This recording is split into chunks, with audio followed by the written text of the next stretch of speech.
Good morning, I'm Candace, and welcome to Fitness and Harmonies. We're going to align the body with the breath and think about how we make ourselves happy, what stressors do in the physical body, and then how we can make that change. Are we having enough? Are we okay with what is right here, right now? Come to a seated pose. In a moment, we're going to come up and into standing and figure out how to align all the joints and the bones of the body. But for now, I want you to notice what might be going on inside of your body today that's a result of the stress. Stress can manifest in your body as headaches and muscle tensions and pain and increased heart rate and disturbances in your sleep and fatigue. But when we come to the yoga mat, what we're doing is we're trying to make a conscious change to that. And when we come to the mat, it's really about the mudra, the hand gesture that you make. So a lot of times we bring our hands together and bring the thumbs to the heart, and this is a mudra, a hand gesture that tells us that I am here now. So how I know whether you're doing a yoga pose correctly is how you're breathing. Can't really hear you through the technology, but if your breathing is steady and easy, then you're in the moment, you're in the pose. If your breath is short-stopping or elevated, then you're not. You're not there yet. So stay tuned in to the tone and the texture and the tempo of your breath. Let's start here. Spin the shoulders open. Relax the arms down with the palms facing up. Close your eyelids down. We're going to start with a breathing exercise. Inhale through the nose. Exhale through the nose. Now when you inhale, I want you to imagine you're lifting an elevator car up.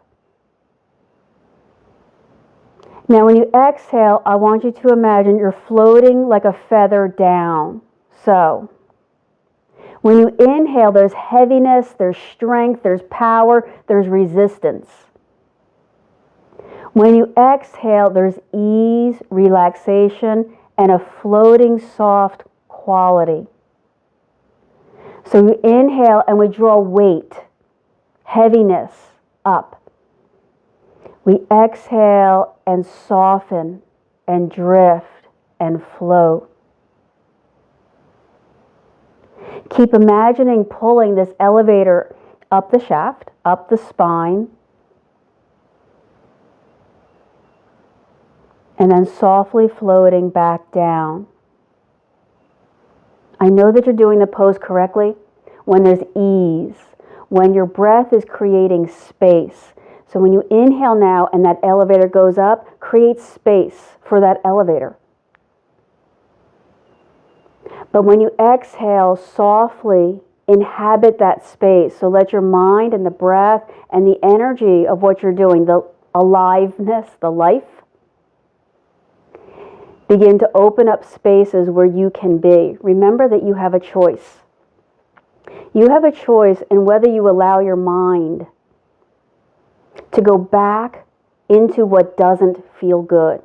So if this breath feels good, pulling up inward, drawing up, creating energy and strength, softly floating, releasing, relaxing, inhabiting a supportive space, then stay with this breath.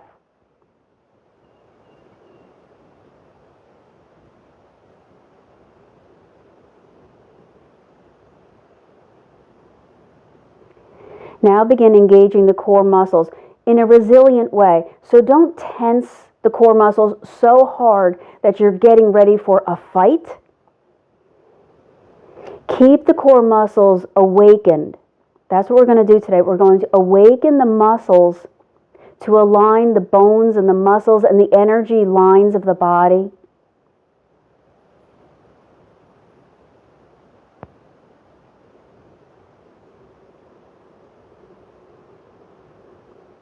So we're going to notice today where you're uneven, where you have your imbalances. So before we even move, let's practice this, because once we stand up, this becomes very hard to see. Notice your left and your right shoulders. Notice them independently.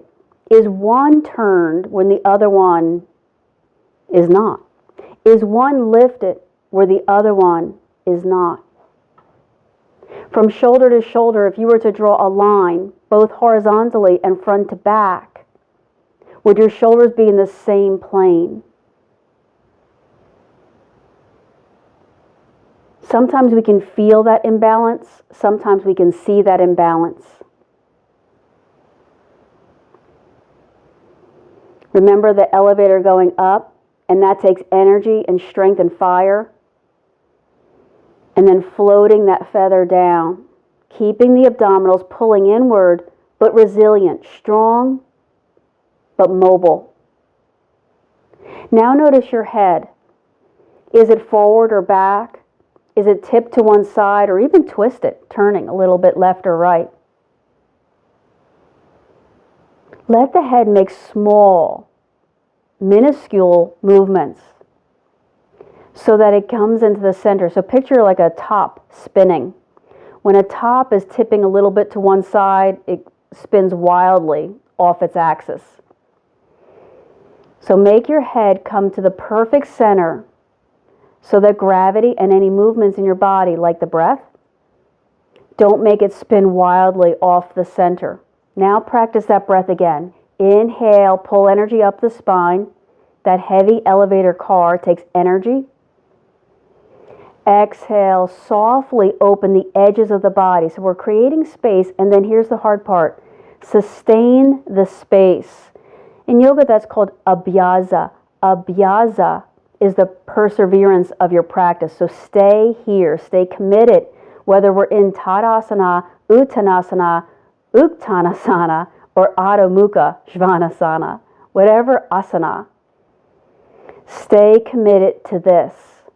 Breathing in, summoning all your strength and power.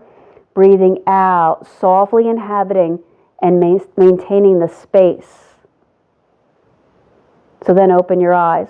Let's come to hands and knees, and we're going to make our way up into standing. But for now, just come any way that you can into hands and knees pose.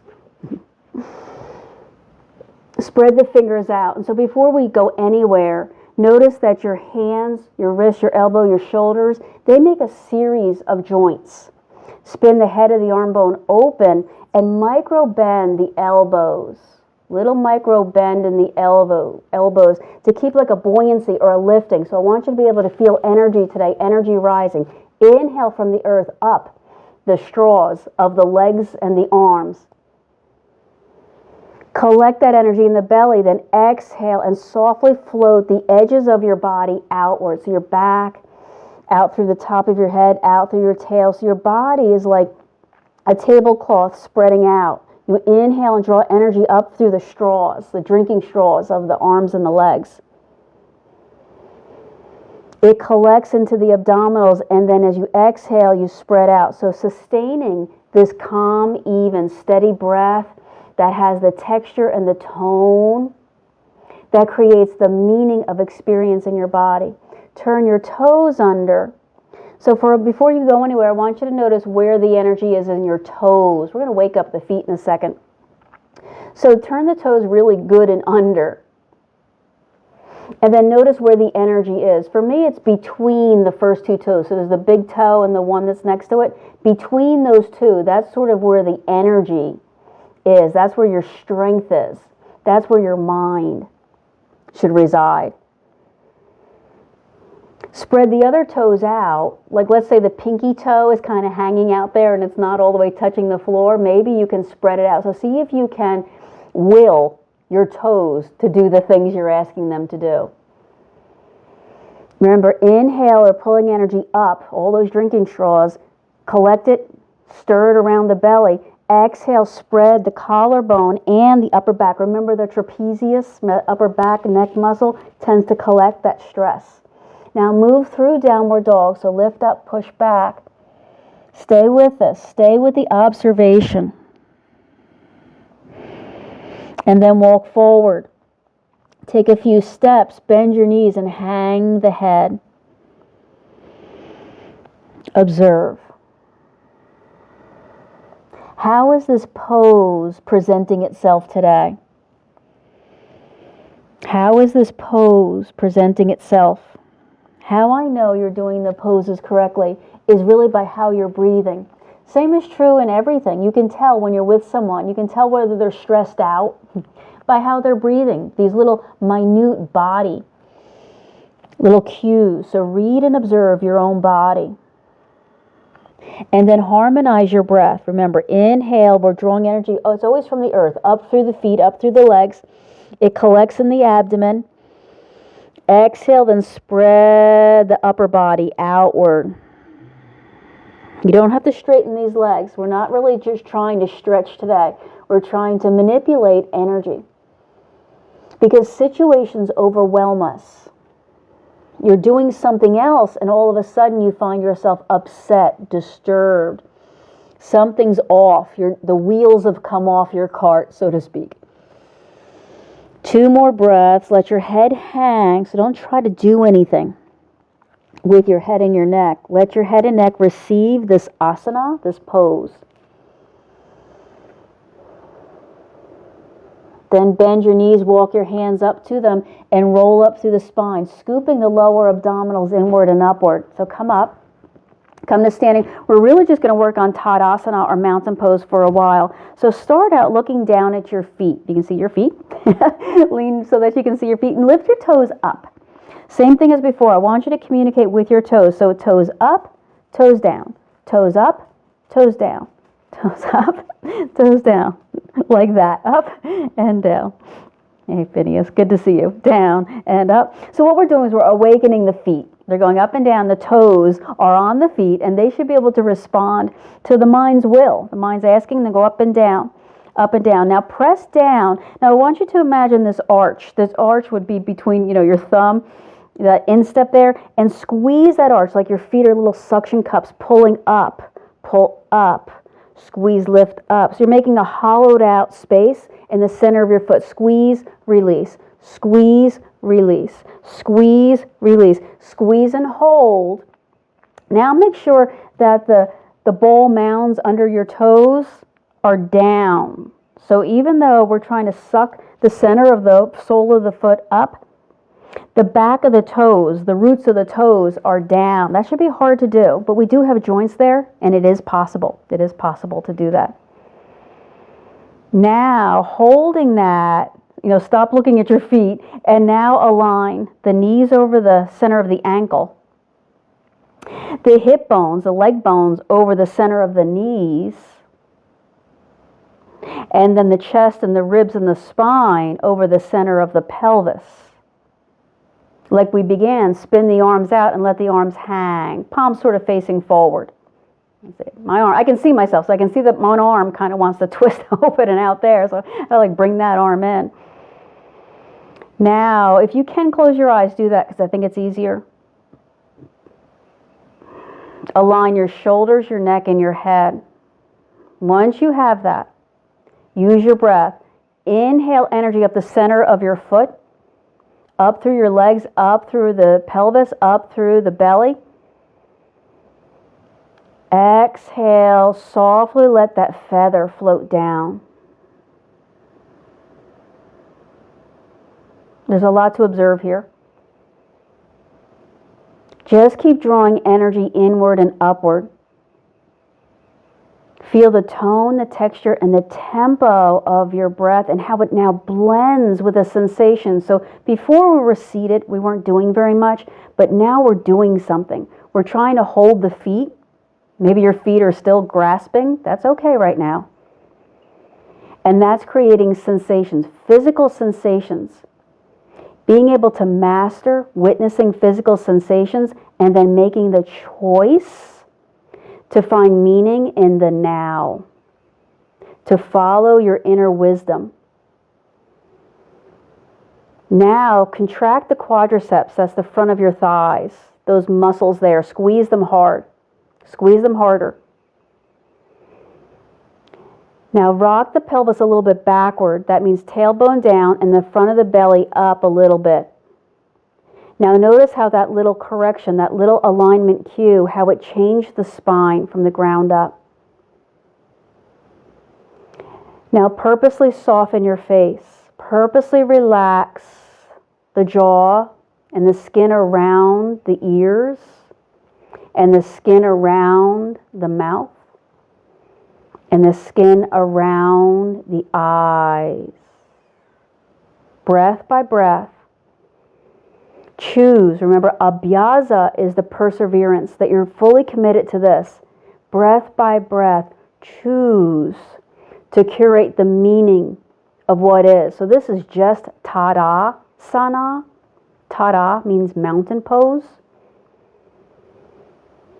And there is tada, there is mountain pose in every pose. Press, remember the ball mounds of the feet? Make sure they're really down now. Remember, between the big toe and the second toe, really press that area down, down, down. Really awaken now the soles of the feet and the ankles. Keep pulling inward and upward. From the observer outside of you, it looks like you're doing nothing. But notice how, without a lot of movement, we can train the mind to be present in the pose, and how your body has been reacting to the situations that have been overwhelming you. Pull the belly up now. Pull the belly up now. So when you inhale, the elevator pulls the sides of the waist, the back of the waist, and the front of the waist in and up. When you exhale, spread the chest open, soften the shoulders outward. Tadasana. There's tadasana in every pose. Keep the energy in the legs. By now your legs are really, really squeezing. Everything is awake. And then open your eyes. That was a lot of hard work. I want to walk these feet out, kind of let the feet, in fact, let's do that. Put one toe down on the floor like you're pointing at something. Then circle your ankle around. Circle your ankle around. Now this other leg and hip and knee have to hold you. Keep them buoyant and strong. Circle the other way. Breath by breath. Inhale. Exhale. Begin the ujjayi sound. Before it was really a soft. Rock your leg and your foot in and out. That foot needs a little bit of a stretch after all that holding. So noticing the kind of the outer parts, the boundaries and the borders of the body, and a lot of times they pull in when we're experiencing stress. Now just twist the leg in and out, in and out. So you're beginning to notice the joint of the leg and the hip socket. Hold that leg out. Let's walk the foot in. Let's just take a second to tree pose. So palms together. Lower your eyelids. You don't have to close your eyes. Just sort of look down. I want you to do the same exact thing that we did in mountain. Mountain was tada, right? Everything was squeezing in. There was energy. We were pulling inward, upward. Everything was level, right and left, forward and back, top to bottom.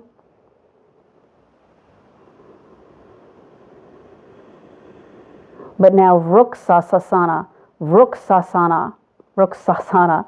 Tree pose. Pull everything up through your roots. So let your legs take a drink and soak energy up into the body. Keep shining a spotlight on what is.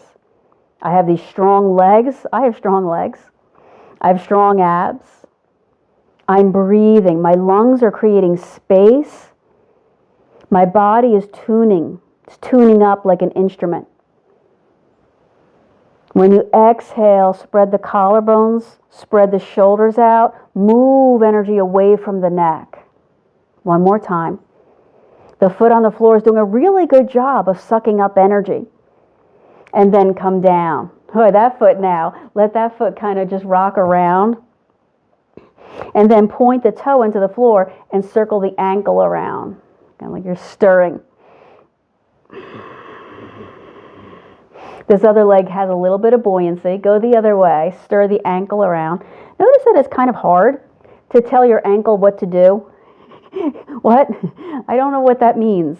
So there's these two stirrup, let's call them, two stirrup muscles on the inner edge of your foot and the outer edge that go up the sides.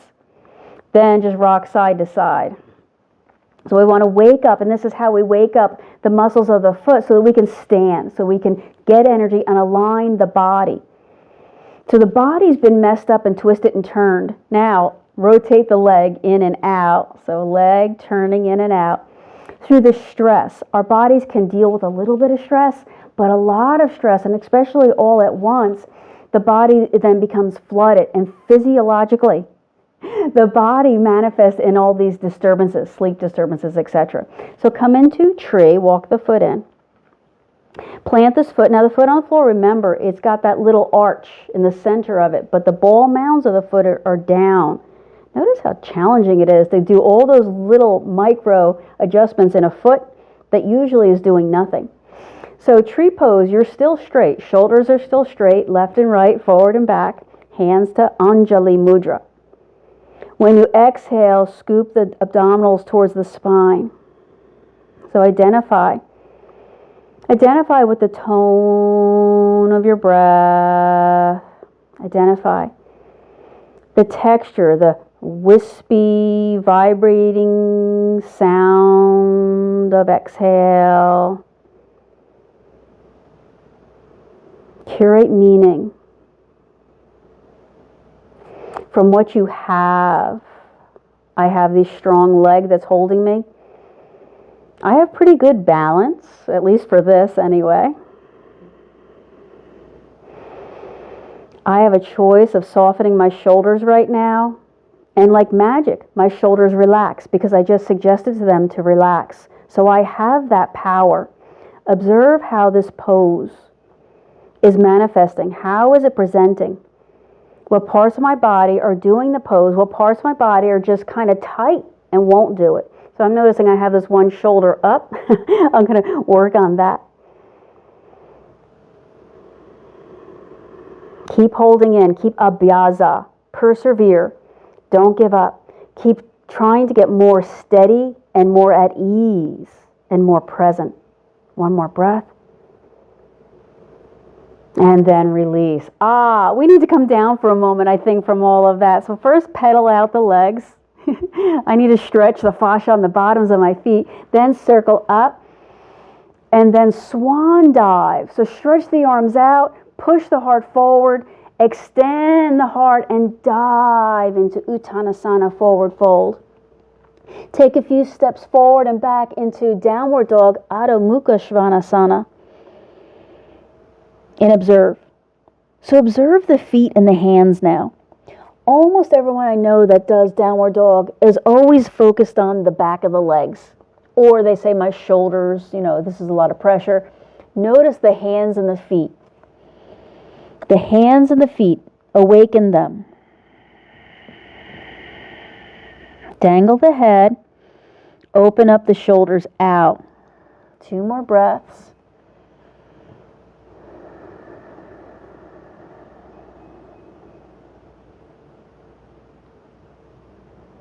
Then come down. Lower yourself all the way down to the belly now. Come all the way down. Let's try this version of locust pose, Salambhasana. Spin the hands around backwards, if they can. If you can spin your arms open and the fingers can point towards the feet, and then your hands land about waist level. Now walk the legs together. Point the toes. Now pull the shoulders down and pull the elbows and the shoulder blades together. You're not necessarily going to lift the head very much. You're just going to lengthen the neck. So now push the hands into the floor. When you push the hands, pull the belly in up off the floor. So just the belly, the chest and everything are still down. Keep deeply hollowing out, deeply cinching in. Now squeeze the leg bones together and kind of point the toes so that there's this one line of energy up and down the body. The legs might levitate a little, but don't make that a big part of this. Observe how this asana, this is a weird asana, this locust salambhasana. How is it presenting itself? And how is the tone, the texture, and the tempo of your breath telling you where you should be putting your attention? 2 more breaths, keeping the neck long, the sides and the back.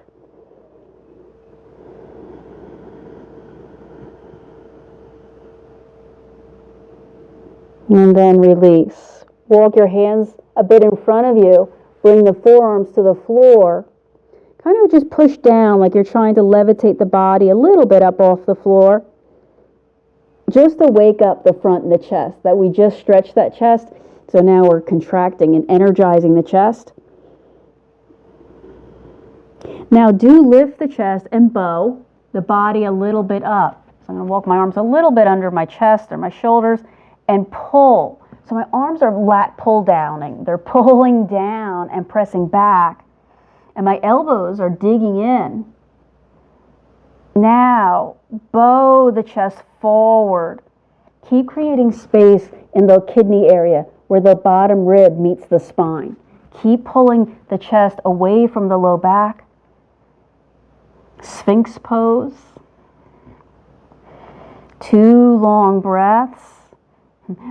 I lost the energy in my legs. Put the energy back in your legs. And then come down. Push back into child's pose. So press up and back. 3 big breaths.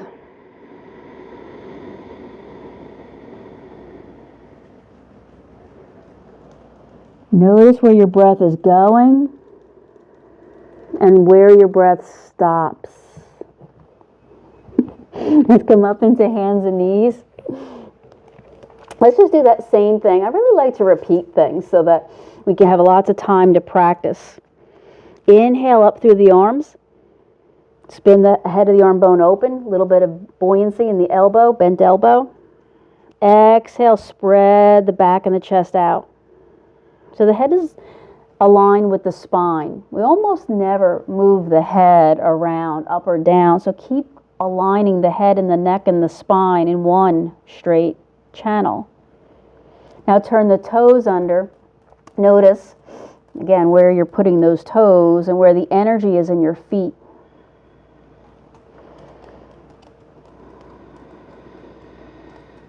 So let there be strength around the shoulders, but not tension. And then notice the difference between tension and strength. Press through the fingers. Remember, so the center of your hand has that hollowed out shape. Then press back to downward dog. Look for steadiness, ease, and presence in every pose. How is this pose presenting itself? And what is it telling you about where your attention should be going? Remember, you get to choose whether you let your mind keep going back into what doesn't feel good. I didn't tell you, look for what hurts and then stay in pain. But if you're doing that, notice that's what you do.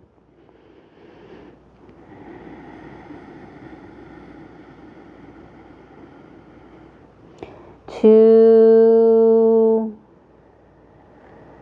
breath by breath. Then take steps forward into Uttanasana, intense stretch pose.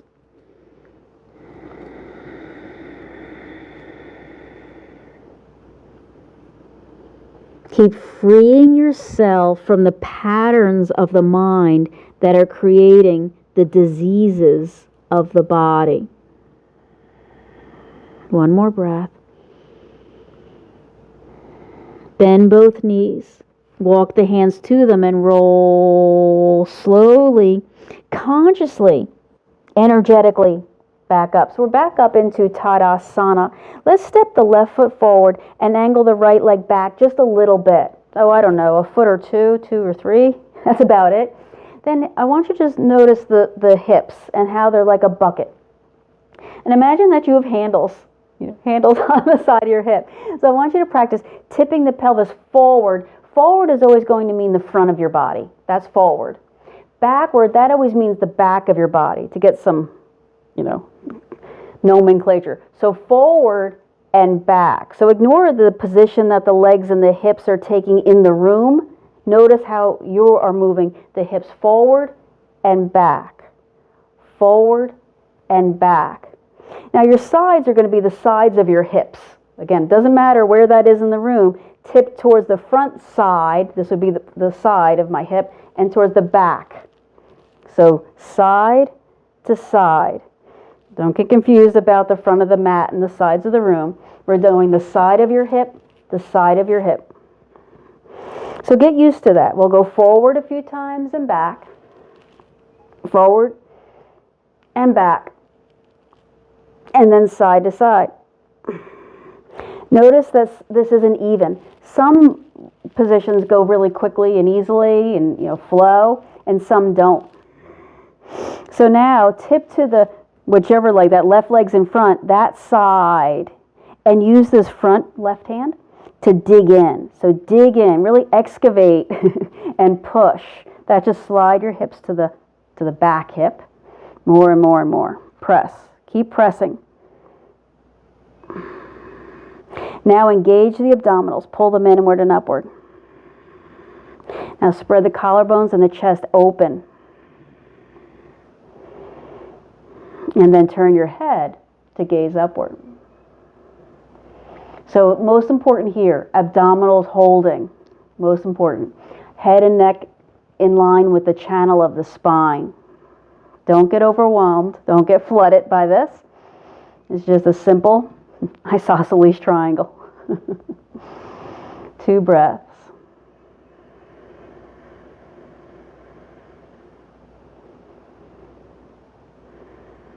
Bend your knees a little to push off and come up. Let's turn the other way. So now you're facing kind of your right foot. Right foot's facing the small edge. Left foot's a little bit angled. Same thing as before. Rock the pelvis forward. Rock the pelvis backward. Notice that rocking backward is a challenge, isn't it?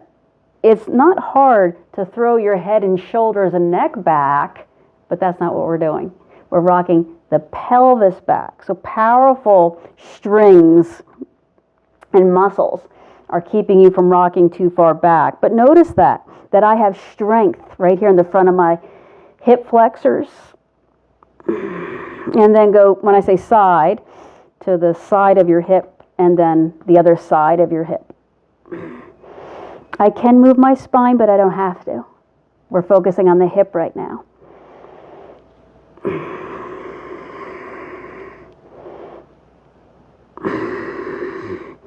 I'm still feeling that inner thigh, groin area we talk about when I go front to back. Do front to back again. Front and back of the body. Take that bowl, tip it forward. Take that bowl, tip it backward. And then side to side. So my breath is almost stopped. I've started kind of grunting. So that means I'm really working hard here. So that tells me that I'm really under stress right now. So go back to a slow, even breath. Tip to the front, that is the right, over the right leg. Excavate, press this hand into that hip flexor. Push, push, push. Align the head, the chest, the shoulders. So no like twisting, turning, rolling. Then gaze up. Energize your legs. Right, the feet. Remember the feet squeezing, pulling inward, upward. Remember the quadriceps squeezing and lifting.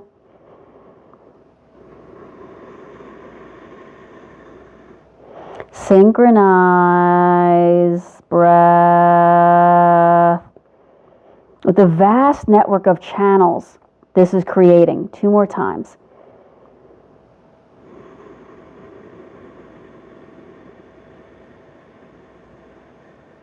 Bend both knees, push off to come up. Let's come back to the front.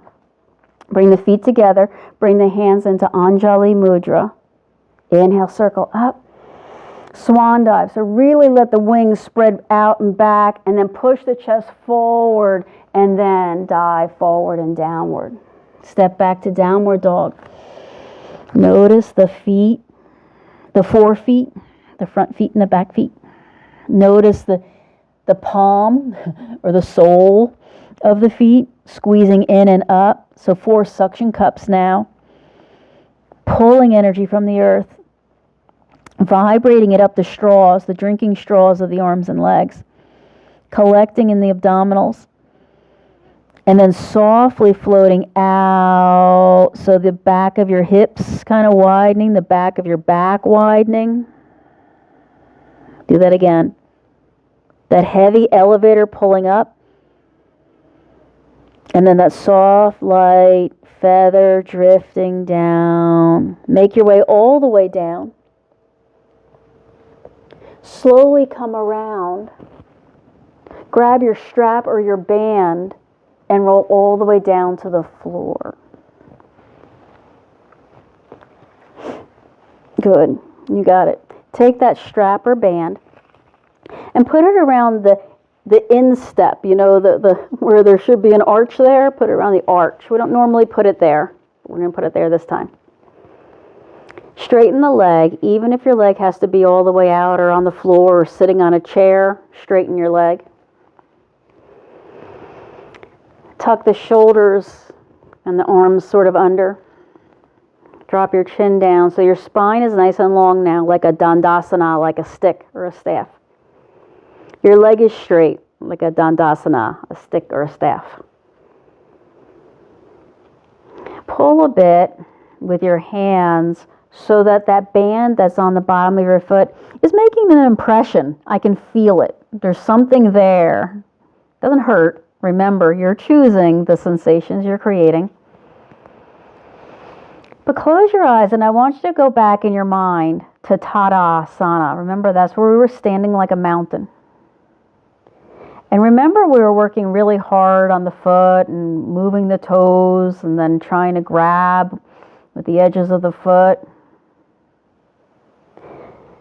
We could do this same thing we're doing right now standing, but I didn't want you to fall. So we're doing it on the back so that it's safe. So I want you to mentally go back to Tadasana.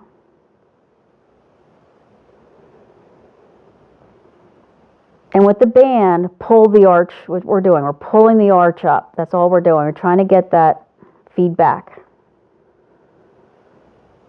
If you want to pull this leg up in towards your head, do that. But keep abhasya, persevering, your commitment to practice. For me, that means just take this breath and stop getting ahead of yourself. But what mental self-talk pattern is making you unhappy? What is distracting you from happiness? What is enough already?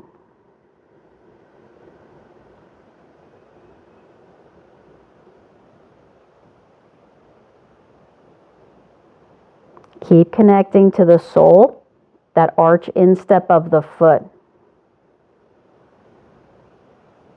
One more breath. Then switch. We're going to go to the other foot. A variety of ways to get there. Remember, the strap or band is in the arch. Usually it's more around like the ball of the foot. So in the arch of the foot so that you can feel it. Kind of like when you take a shower, then you go to dry off. You use the towel places you can't reach. So put a little pressure there.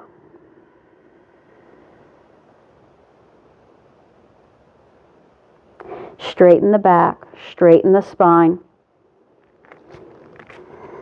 Unclench the face.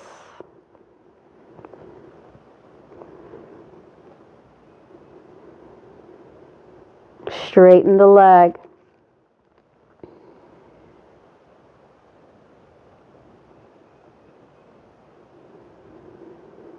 All right, in your mind's eye, imagine Tadasana. You're standing in mountain, or maybe even tree pose since we're only doing one leg. And this leg that's got the strap on it, that's the standing leg. And you're noticing the instep, the arch, the center of the foot. Like you're pulling those muscles in. And when those muscles, the stirrup muscles, when they pull in and up, it activates the sides and the calf, the sides of the leg, the sides of the knees, the inner and outer thigh muscles. If you can feel that from the sole of your foot, feel muscles squeezing, pulling up. Up the sides of the legs,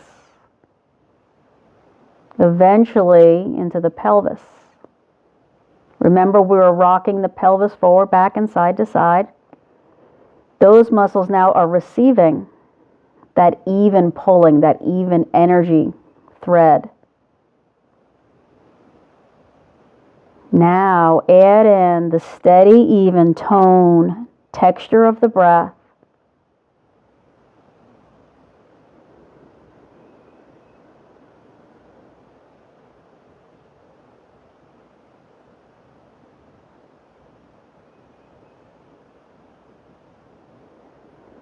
Good, so one more time. And then when you want to, release. So as you're preparing now for Shavasana, take your final stretch, a twist or a turn. We've done a lot of energy building. This has been about pulling everything in and creating energy spaces. So we've been working hard today on maintaining space. So you may not have to do a stretch. You may have that stretch. I know the bottoms of my feet are really awake and can feel all of that. And I'm going to take a little happy baby pose to stretch out my low back. And then you move when you're ready into Shavasana. When you're ready, take one more deep, expansive breath.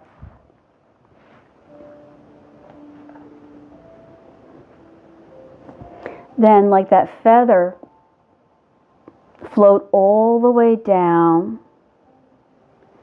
But imagine that you're now floating on the surface of water.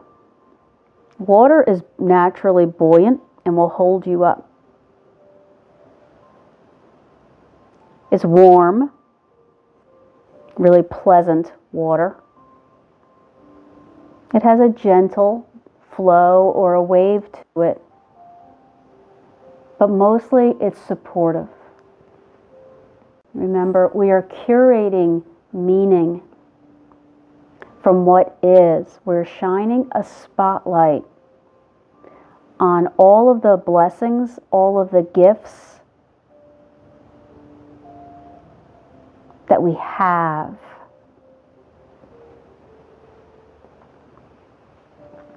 Observe now in your body where life is easily flowing while your entire body continues to feel supported by the water.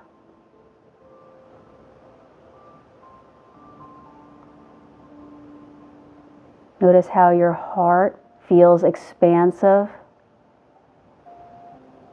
Continue that expansion by thinking, may I share in the gifts of freedom, healing, and support. May you and I both share in the gifts of freedom, healing, and support. May all beings everywhere share in the gifts of freedom, healing, and support. Now imagine that your body is perfectly aligned, that every single cell in your body is able to get everything that it needs. There is no part of you that isn't touched by the healing. Slowly inhale, draw that elevator weightiness, heaviness up, kind of like up and out of you. When you exhale, let it actually dissolve and drift up and into the air. Do that again. When you inhale, pull up all the heavy, the dark. When you exhale, dissolve it. Let it actually evaporate and float up into the air. So make your way back up into Sukhasana. Once you get to Sukhasana and you bring your hands together, I want you to go back one more time and observe how the pose, remember we're really in Tadasana, how the mountain is presenting itself inside. In this alive body. You're not the mountain, you're alive. Good. So then with your eyes open, inhale and reach up, stretch out. And when you exhale, scoop all that energy back into alignment. Namaste.